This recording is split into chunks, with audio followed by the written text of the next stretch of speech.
So how is this apple connected with gross misconduct, misconduct and inappropriate behaviour within policing, and how as a potential recruit or as a potential promotion candidate are you going to deal with questions around misconduct? Questions like, as a potential recruit, how will you deal with inappropriate behaviour? Or how would you deal with a sergeant who demonstrates lewd behaviour? Or your sergeant or one of your colleagues makes a disrespectful comment about someone of the opposite sex? How are you going to deal with that? If you're a promotion candidate, how are you going to enable a culture where your officers feel confident to tackle and challenge inappropriate behaviour or misconduct? There's so many forward-facing questions, there's so many rear-facing questions, and in this video, I'm going to explore how you can deliver a stand-out interview answer so that your answer shines among all of the others, because most people are just going to focus on the basics. And we're going to go deeper than that in this video. We're going to talk more about the complexities of these sort of misconduct issues and how they all relate to this apple. So first of all, why should you listen to anything I've got to say? My name's Brendan from Bluelight, and over the past 31 years, I've been coaching people just like you to succeed in promotion boards, in the recruitment process, in specialist interviews with a huge amount of success. If you check out our Trustpilot reviews below, just take my word for it. We've got almost 800 5-star reviews and counting for our services in what we do with our academy program. This is where we coach people, support people through one-to-one small group practice webinars to succeed in promotion boards and in the recruitment process. You can find out more by clicking the link below. So let's dive in. Why do I use this apple as an analogy? Well, every week, every day, there's an article in the news, either local or national, about a police officer who's been dismissed for misconduct. It's always gross misconduct, because that's the only way you can get dismissed from the police. And invariably, you will also get officers on social media saying, well, look, it's just one bad apple in a barrel. Don't tar us all with the same brush. And in many ways, they're quite right. But I think one of the problems isn't necessarily the bad apple. It's all the other apples in the barrel as well. And it's actually the barrel that might be the problem. Let's dive in and find out more. So first of all, let's think about someone who's being dismissed for gross misconduct. I can guarantee, and I know this from talking to two of my colleagues who work for Bluelight, our expert coaches, the two of them were both heads of professional standards in big metropolitan forces until recently. And they will talk about precursor behaviour. And it's something I've noticed as well in my time in policing, in my sort of 40 years in the policing sector, is precursor behaviour often determines and sort of predicts in many ways future behaviour. What do I mean by precursor behaviour? Well, the first bit of misconduct won't be something that you're going to get dismissed for. It may not even be something that you'd get investigated by professional standards for. It's something that would probably get dealt with on the shift by management action, and quite rightly so. But that's the first bruise. So the apple gets its first bruise. The individual commits an act of disrespect towards another person, or it might be a sexist comment or a racist comment or something which demonstrates a precursor to more serious misconduct. And it's actually misconduct. You know, dress it up however you want. That inappropriate behaviour is misconduct. There's the first bruise. Now, the thing about the other apples in the barrel analogy is, well, did they challenge it? Did they feel confident? Did they know how to challenge it? Did they feel the culture would support them? Did they know how to challenge that behaviour? If not, the apple gets its first bruise. And the apple thinks, hey, I kind of got away with that. That was fun. Or whatever that individual thinks. And then they go on to commit another act of misconduct, and they get the second bruise. And it becomes a bit easier because no one actually challenges their behaviour. Or if they do, they don't do it very well. And it's like they have a word with them. I'll have a word with them. Don't worry, they're having a bad day. I'll have a word with them. And that's it. There's no forms completed. Nothing formal happens. So this individual thinks, I'm a bit emboldened now. I'll go and do it again, but I'll do it a little bit more, and I'll do it more often, and I'll do it in a more serious way.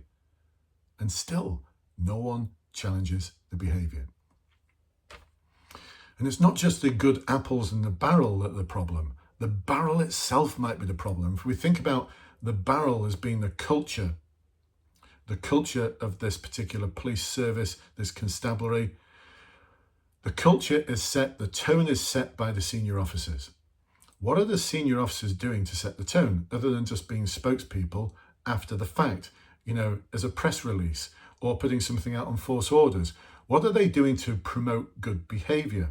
So I think there's a big role here, a huge role here for officers at a very senior level, because they set the tone for the inspectors, for the sergeants, and give them the confidence that should they challenge the misconduct, they will get supported. I can think of times when I've challenged misconduct in the past where I've had a superintendent or chief superintendent just sort of brush it under the carpet and hope it goes away. Well, it doesn't, because the apple that gets bruised several times eventually becomes a really, really bad apple and starts infecting other officers, other apples, who then get a first bruise, a second bruise.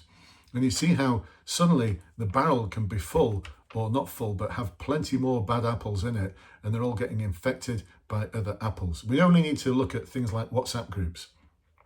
Someone makes an inappropriate comment, someone says something sexist in the WhatsApp group, makes a racist joke, and other people give them the thumbs up. Other people laugh, ha ha ha. They put an emoji in there, thumbs up, laughter, whatever it might be, but they don't challenge the behaviour. And it's only when that WhatsApp group comes to the attention of professional standards, often because of another investigation, that everyone gets dragged into it. All those other apples that might be really, really good apples have been infected by that one apple that made that crass, racist, sexist, whatever it is, joke, and everyone ha-ha'd it. Perhaps had a few beers that night. Remember, you're a police officer 365 days a year, 24 hours a day. You let your guard down and you made some comment, or you didn't make any comment whatsoever, but you saw it and you didn't do anything about it. Well, that's still gross misconduct, because gross misconduct is also when you witness misconduct and you don't do something about it. It's always gross misconduct. So this is what tends to happen. People get dragged into it, the bad apple infects other apples, and then you've got several bad apples in the barrel. And the other apples around them don't feel comfortable in challenging the behaviour, because the culture that's set by the barrel isn't setting the right tone. So how can we mitigate this, and how can we actually answer our questions in our recruit interviews or in our promotion boards, so that we are demonstrating that we understand the complexities of dealing with misconduct? And before any of you say, oh, it's all well and good you, Brendan, talking about the complexities of misconduct, what the hell do you know? I've challenged that misconduct.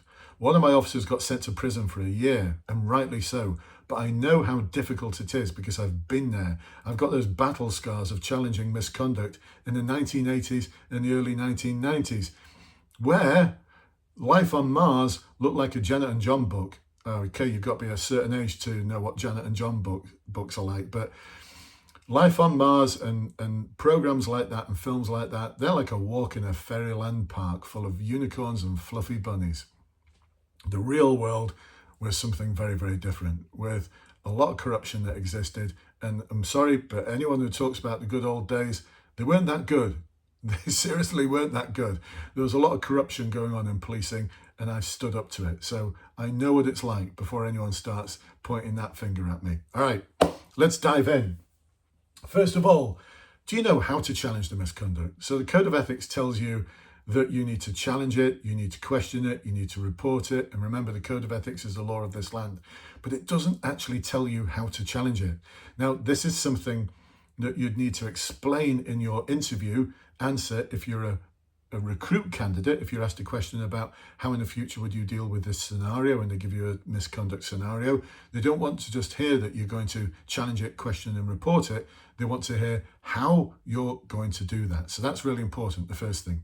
If you're a promotion candidate, how are you going to enable and make sure that your officers feel confident to be able to challenge that behaviour? And that's a big ask. And that's a tough one.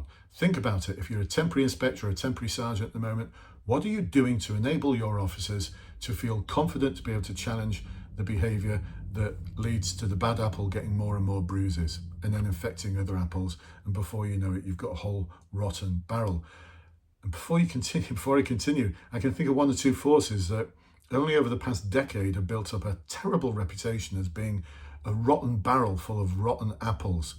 I'm not going to mention who they are, but there's one of them in particular, one force in particular, built up a dreadful reputation. It was so bad that they had to remove everyone that was in their professional standards department and bring in officers and investigating officers from other forces to crew up and resources their professional standards branch, because even that branch was so rotten.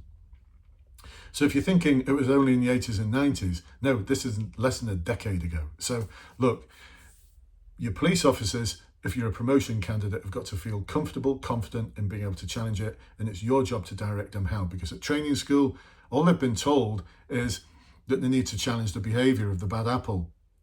They're not actually shown how to do it. So most officers don't have a clue how to do it.